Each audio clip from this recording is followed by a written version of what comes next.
I'm an associate professor of collaborative piano at Mercer University.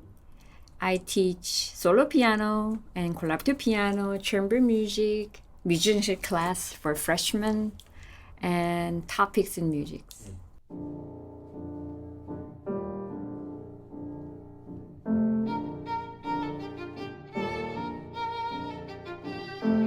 So previous job at Rice University, I was artist coordinator. I'm sorry, artist collaborator. So what I did was I played with students and artists and faculty for classes and performances, any musical events they need me, I played. So I had a lot of recital every year. I've done that for 9 years. And one day my husband called me. My husband, by the way, at the time was teaching at Georgia Southern University in Statesboro, Georgia. And he said, hey, there's a job opening in Mercer. You should apply because this is only 2 hours away from my town. So I said, sure. So I applied and I got a job. So I started last year. So this is my second year at Mercer.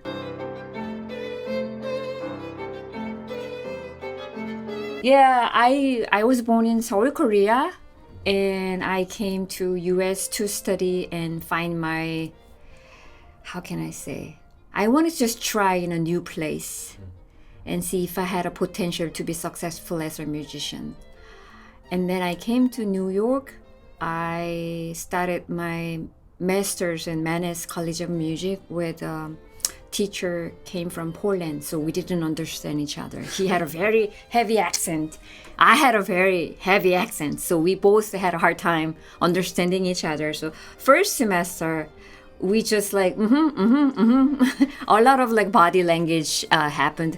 Anyway, he taught me because he used to play with Nathan Milstein, the great violinist. My teacher Leon Palmer was his former accompanist at the time, or collaborative pianist. So he had a lot of chamber music experience, and I got to learn about how to work with other instrumental players, and I started to have interest on chamber music, where I was a totally solo pianist until then.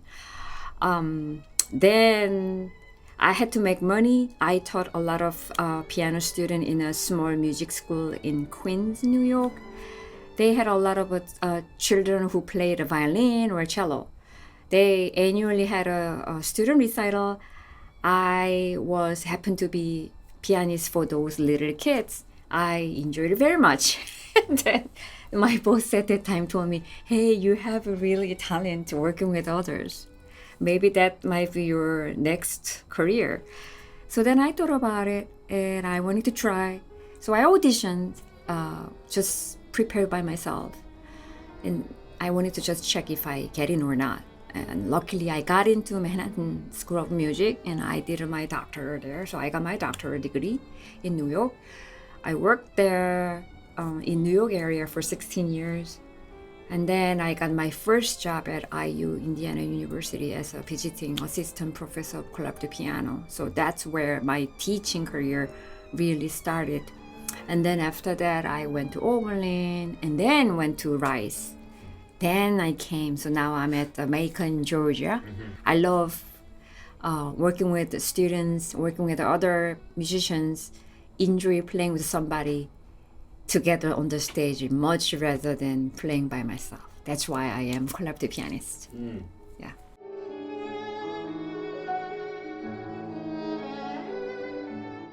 As you know, it's a very small school, small setting. We are under 100 music majors here.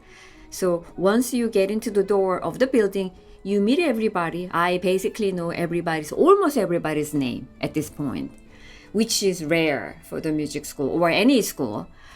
So not only knowing their face and name, putting together, but I really learned to understand their personality and individuality and their different skills and talent and background and personality. So it's very intimate.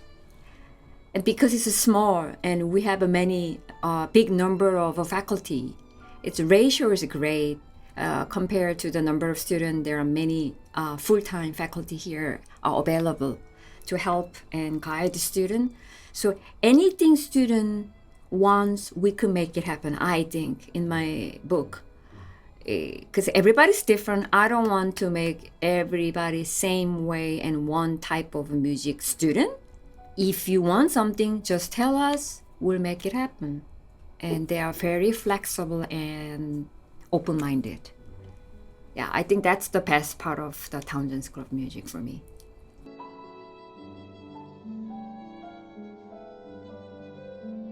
So I didn't really have my personal life until now, until recently, until I actually exactly 3 weeks ago. Simple life is my what I'm looking for.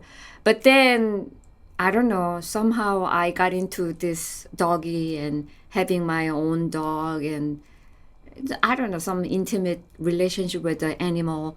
And I looked through some shelters list around the Macon and Atlanta area, and I was able to find somebody, not somebody, he's a doggy, some dog.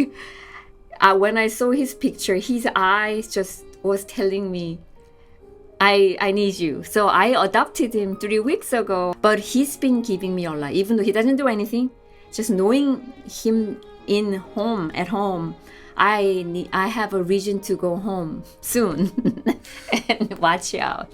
And it's a great feeling to take care of somebody, some dog's life, like totally. Such a responsibility like an educator, but at the same time, it's just really, I don't know, grateful and like a kind of happy feeling. Like I feel full and great and nice to have him at home. So that's new hobby for me. I mean, it's not a hobby. It's like really my life, new life pattern or chapter, I would say.